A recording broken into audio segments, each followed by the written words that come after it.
We will be interviewing our last of 7 vendors for project manager. Please find in your binders the list of vendors who have applied. Also, you will find the evaluation criteria sheet. This sheet is for you to evaluate the vendor. Also, please find the evaluation instructions, which I will go over. The vendor will be introduced and given 15 minutes to introduce himself and his experience. I will then be asking 7 questions to each vendor. I would ask commissioners if you have a question or questions that you wait till after I've asked all the questions submitted. I will then open the floor up for questions from commissioners or the vendors. Evaluation instructions are as follows. Each vendor has a separate section containing their evaluation sheets and their submitted qualifications. Each vendor section contains evaluation criteria form, list of interview questions, the qualifications submitted, and reference questions and answers received. Evaluation criteria is broken down into 6 sections with a maximum number of points that can be assigned. These are listed below. I've listed where you can find the information needed to evaluate each section. You will assign points to each section based on the information provided. At this time, I want to recognize Sam Moser from Main Street Studio Architects. At this time. Is it okay to take the mask off? Yes. Yeah.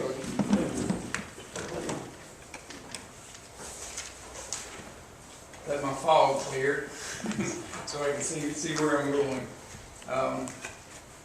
So I'm assuming the right arrow is forward. All right. On behalf of the Main Street Studio, I'd like to start off by thanking Hamlin County Justice Center team for the opportunity to present to you guys tonight. We hold it a great honor and are very appreciative of the chance to come and talk with you guys tonight.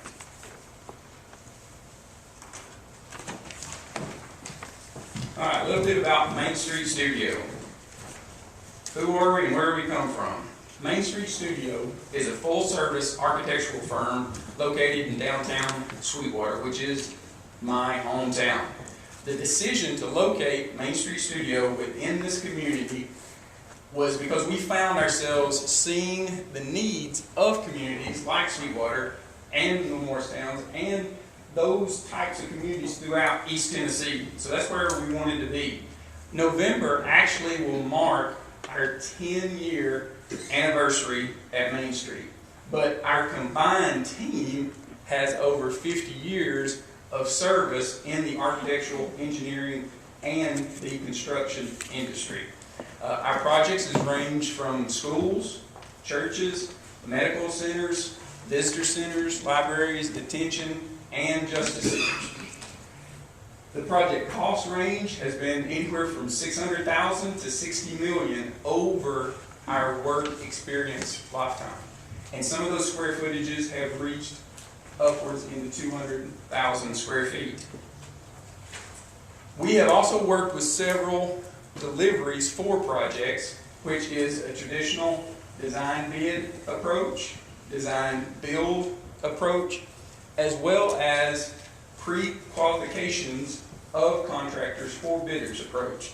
And I believe that's being discussed for this particular project. So it's a process that we've been through before and can help set up as far as pre-qualifications.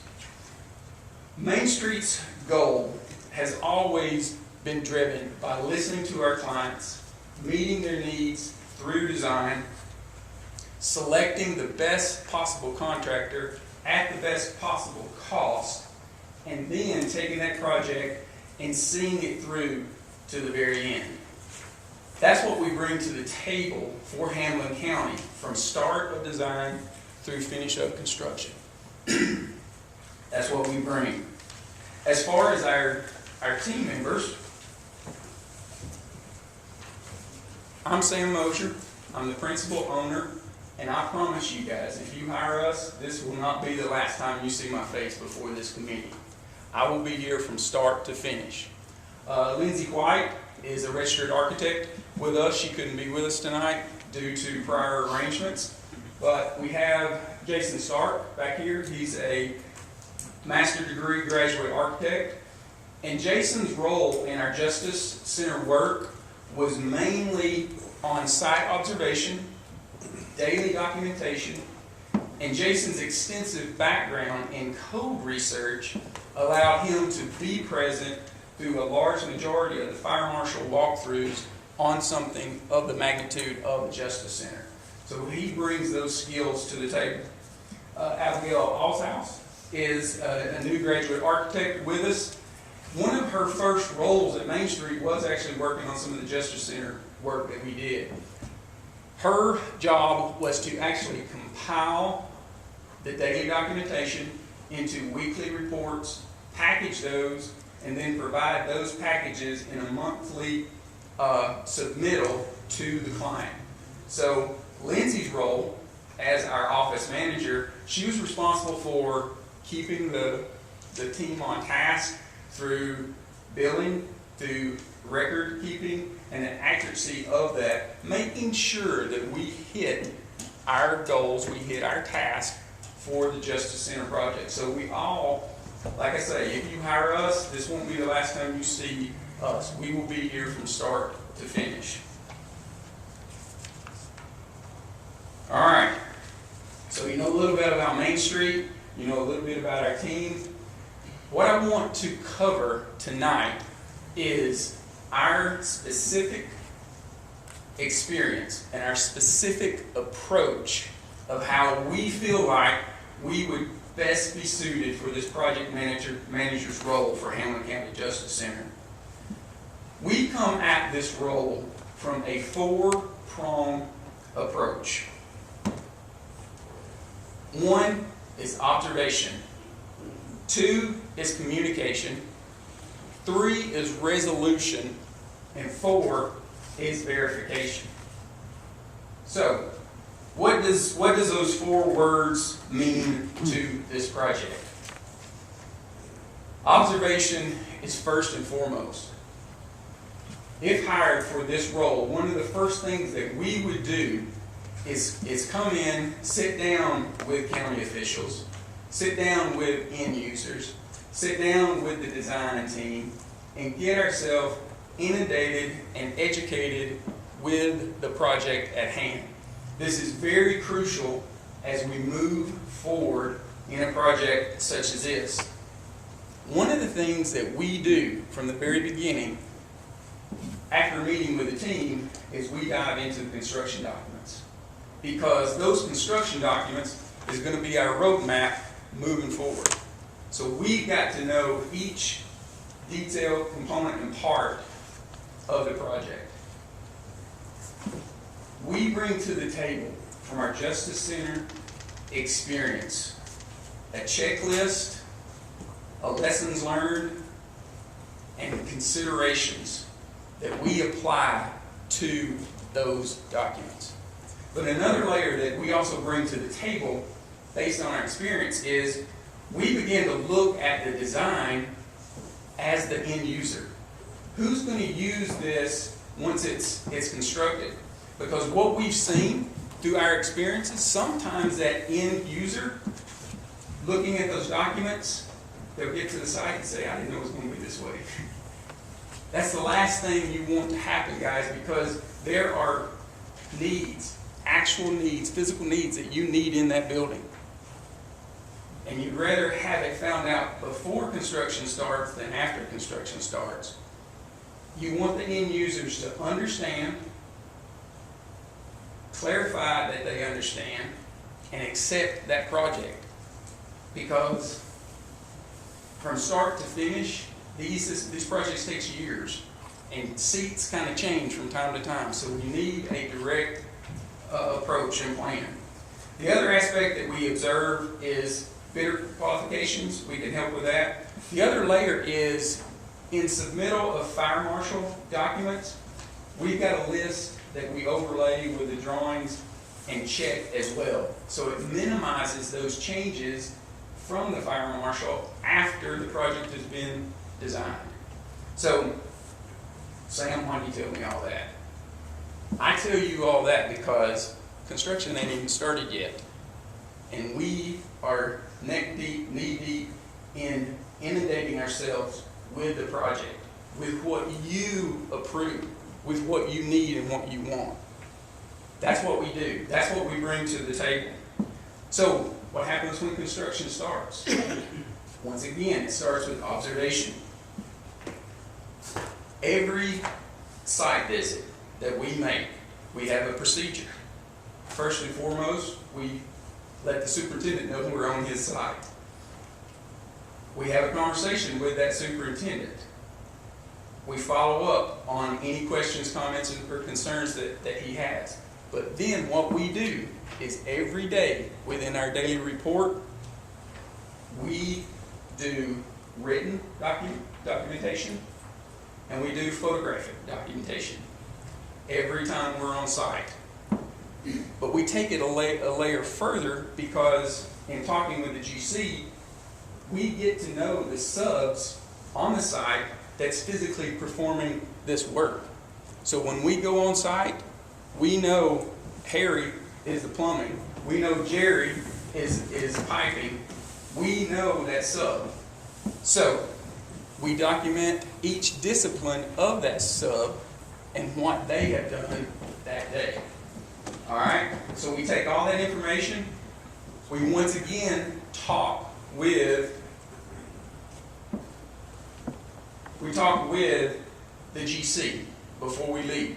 If there's anything going on that site that day, we want to be able to help resolve and address that issue before we leave.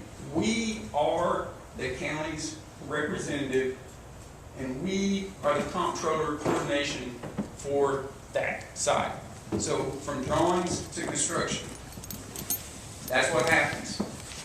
The other thing about becoming so inundated and knowledgeable about the construction documents and about the end users and what they want, this particular item is when something comes up on the job site, we know why the sheriff wanted that elevator keypad to function the way it functions. So when we go to that keypad and it doesn't function that way, we've got that prior knowledge from being inundated with the drawings. We know why that decision was made. So that's why we do it. So we've got observation, communication. We have a specific protocol for resolving items that we find on our site observation. We have a dual approach, which is first documentation, which we've talked about. But the second is through communication. We are in constant communication with the GC every day we're on site. If there is an issue, we're in immediate communication with the architectural engineer. Maybe something has to be altered, maybe just something has to be clarified. But third prong is you as an owner, you know about it as well. And you say, well, why do you go to the GC? Well, GC's closest. He can either correct something that we see right away, or he can stop that particular item from being constructed until we resolve or clarify what it needs to be.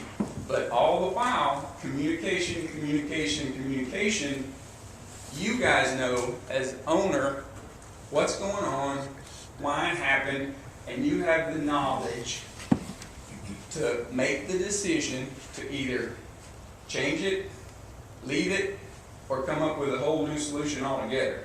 So, observation and communication. Why are those important? It's the next one. Resolution. Resolve.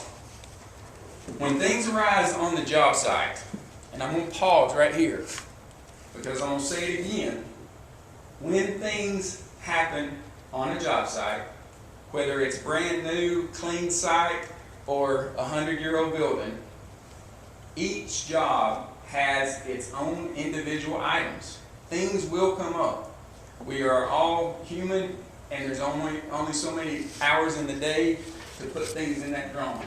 So with this system in place, hopefully we've minimized as much as we could, but think about it.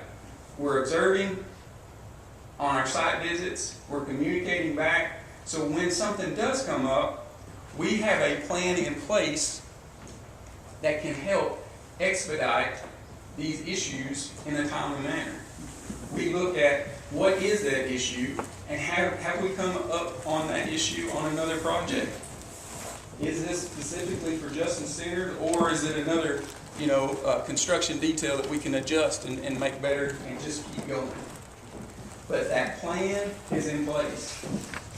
One thing I want to share with this room from an architectural standpoint and an architectural background, look at these pictures here.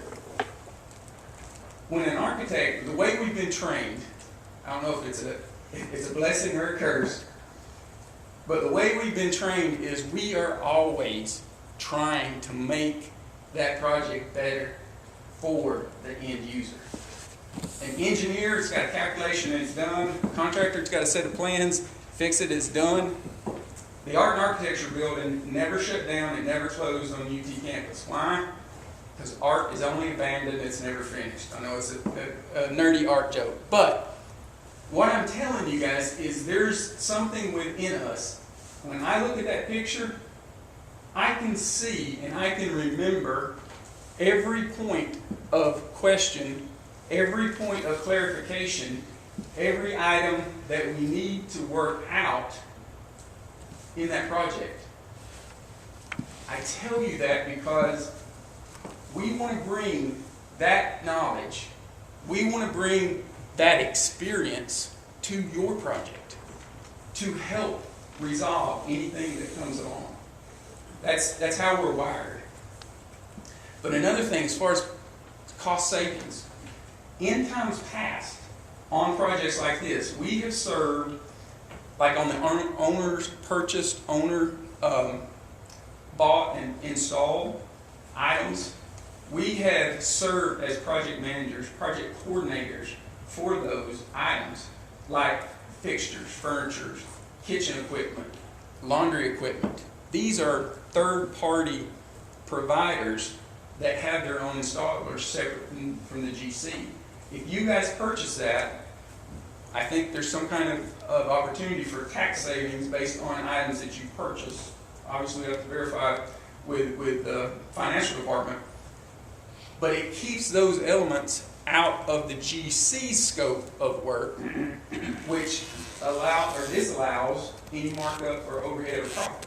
So you save 5 to 15% by that. That's something that we have done in the past and we bring to the table.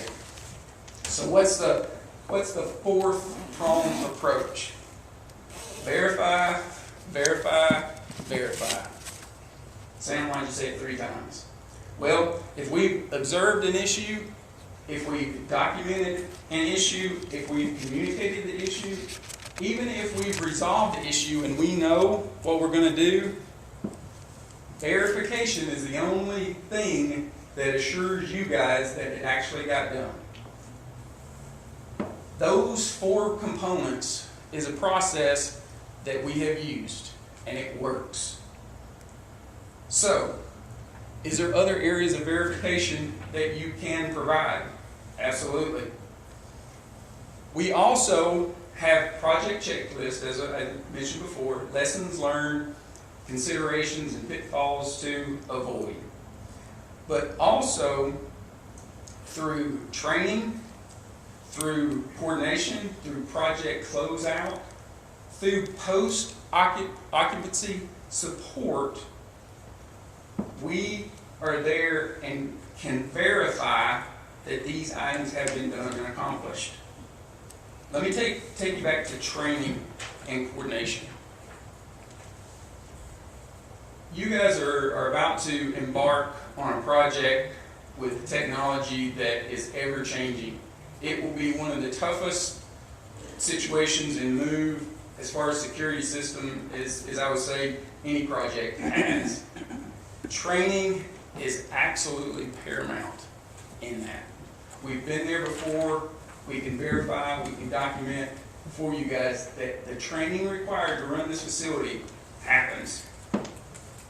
Also, what I want to to remind you guys is post-occupancy support.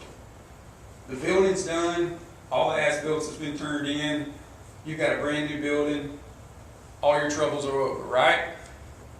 No. I'm not saying that the contractor's done a bad job. I'm just saying you have this huge brand new car with technology that you've never driven with before. Something will come up. Even with a fixture, there'll be something with that toilet that has to be fixed, or that sensor has to be adjusted. It's just the way it is. That's the good thing about the 1-year warranty. You're test driving that big car for a year. And I reiterate, guys, these things will happen. We've been there before.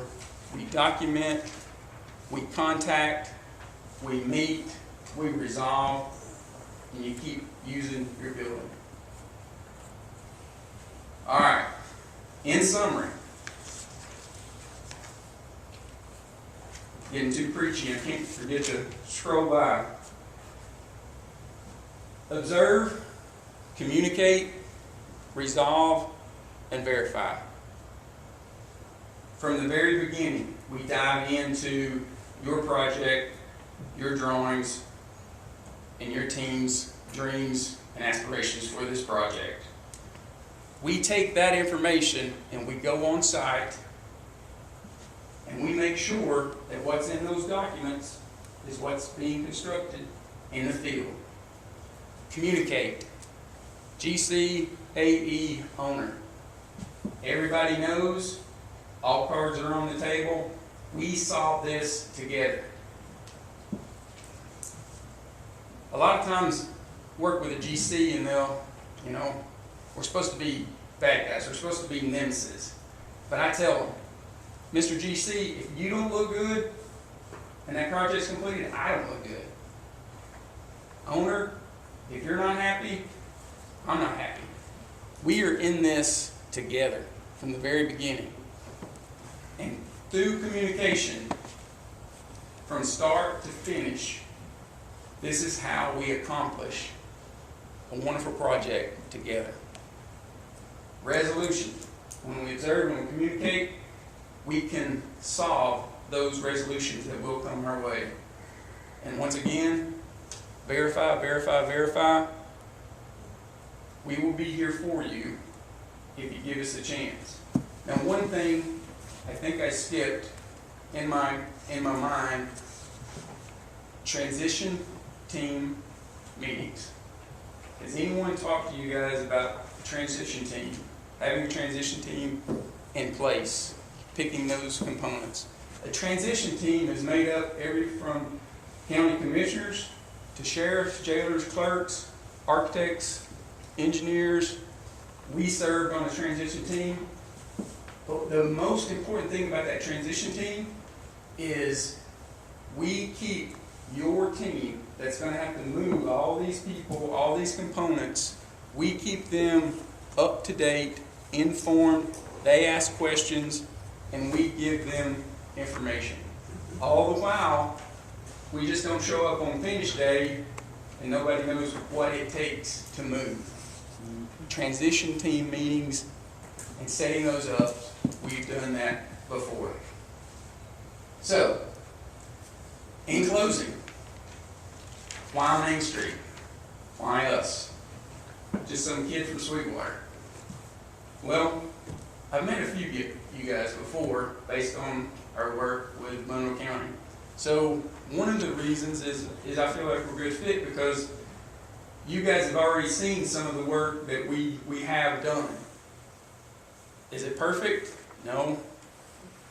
Are we still working on things? Yes. But I promise you, my approach to life, my approach to projects is I may fail and falter, but I'll give you 110 all the way to the floor. I can promise you that. Another reason why Main Street.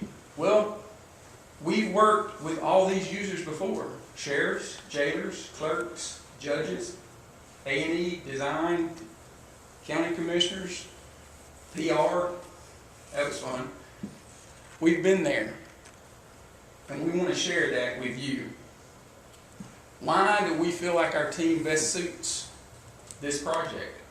Well, kind of when I was telling you about how an architect thinks, we have multiple levels that through our experience, from sitting down and starting at first sketch to actually going out on site and looking and making sure that that sketch actually got built the way it was designed. We literally, guys, we look at everything from individual block cells.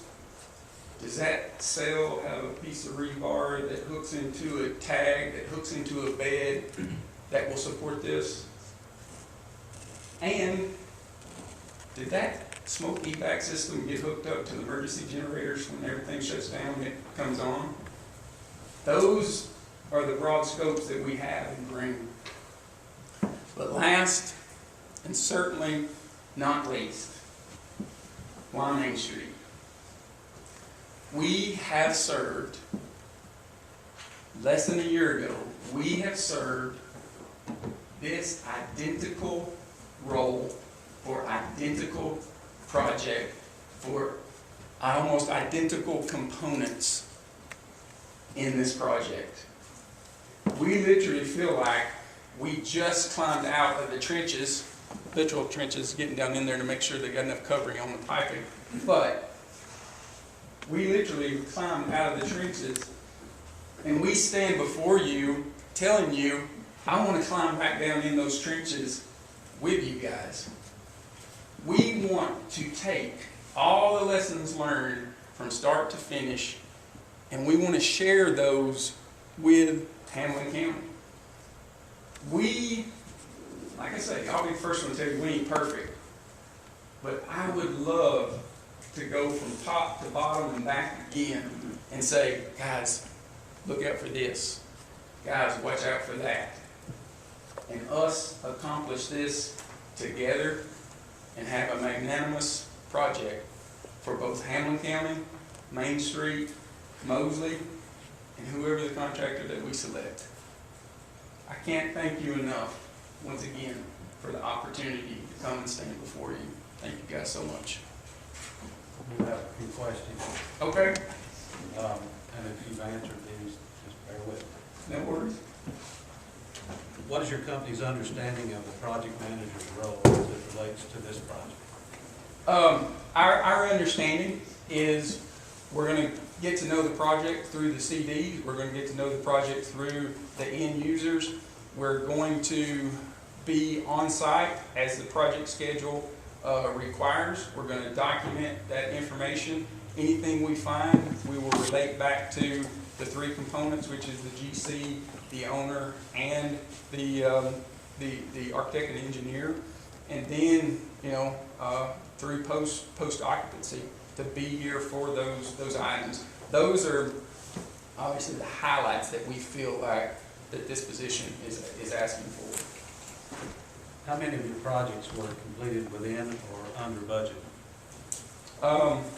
As far as the examples that we were given, or just overall arcing, I would say around 95%. I mean, there are project situations, which I kind of mentioned before.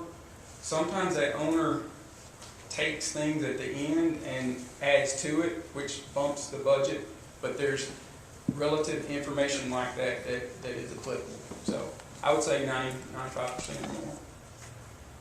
Have there been any projects you did not fully complete, and if there were, please explain. No, we've always seen projects from start to finish. Have there been any incidents where you were suspended or terminated from a project, and if there were, please explain? No, there's none. Have you had any litigation or claims related to projects you were hired to oversee that have been settled in the past 5 years? No, there's been no litigation. Do you have any current pending litigation? No. How often will you be on site to evaluate progress of this project? Once again, I clearly state, we will be on site as the project schedule requires it. I think in our delivery, if hired, we've got options. We can be there on site every day, or we can be there 2 days a week. But we will be on site every day we are required by the project. I mention that because based on our experience, we've got some information that we would share.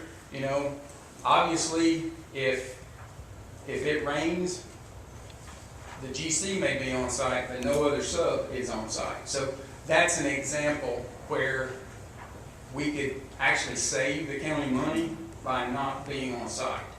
So I give that as an example of, if not required, based on the situations on the site, we wouldn't be on site that day. Does that make sense? At this time, I'll open up the floor to any commissioner who might have a question. How many jails specifically has your firm dealt with? As far as jail and detention projects, Monroe County, we worked on Taft Youth Center. We did some preliminary planning for Putnam. When I was at Barge Wagner, we worked on Jefferson and Anderson County. And then we also worked on the Monroe County minimum security, but it was a existing building that they ended up renovating. It was actually an old Heilig-Myers warehouse. That was a fun one. You gave us a synopsis of what sets you apart, but I didn't hear much about savings. Can you anticipate saving in our property? One of the savings that I did talk about was the role as project manager and coordinator with the furniture, fixture, kitchen equipment. True. That is one.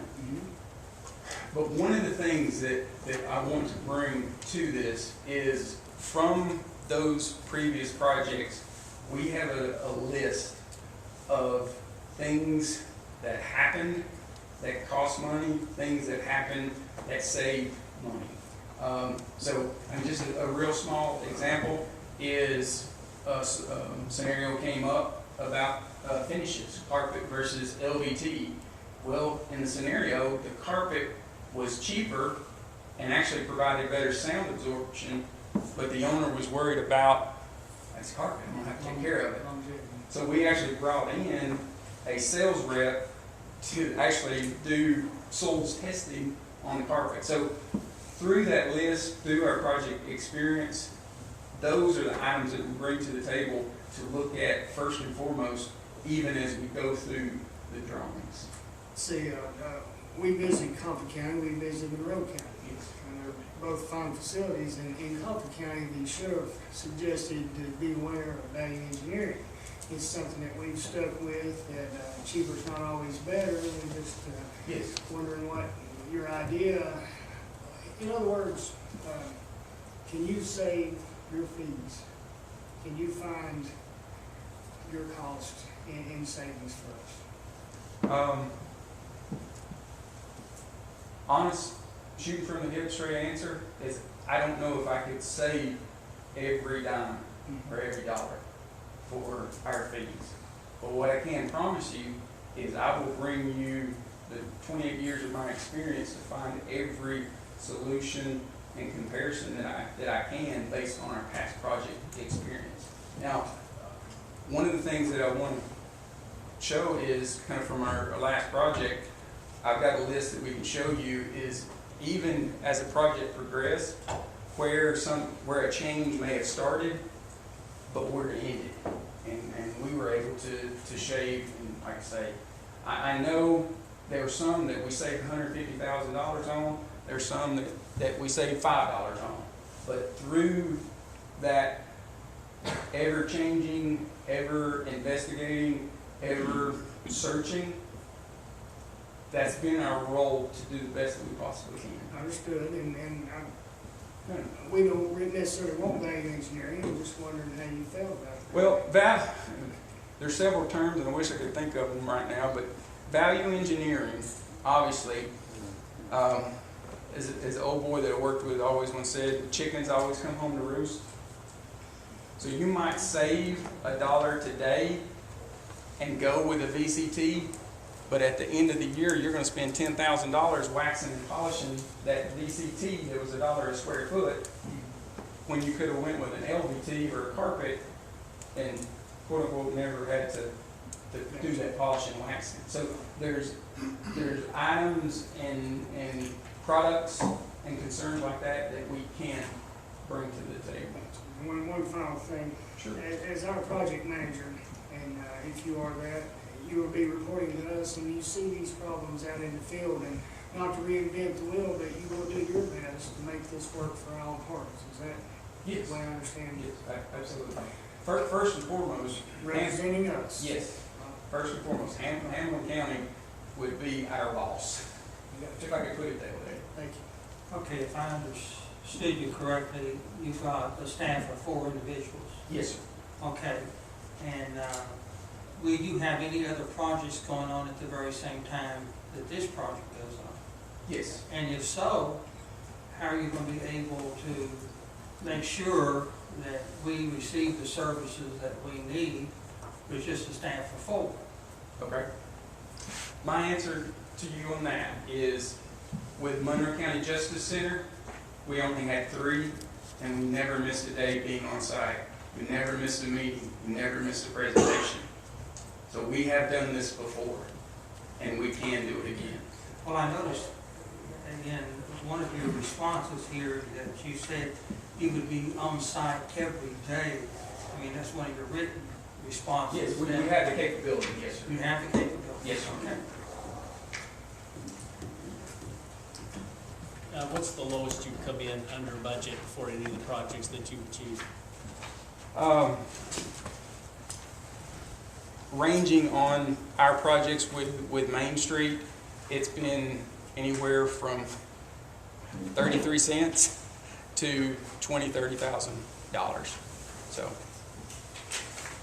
and that's with our Main Street. I say that respectfully because there's a lot of factors that come to the table that eat into that contingency from time to time. One of the things based on that topic is the contingencies kind of there to be used for the particular project, but a lot of times things are looked at into the future, so they eat into that. So when I tell you that number, additional things were purchased or changed or added along that same line. So to be brutally honest, I mean, those are why the numbers are what they are. Any other questions?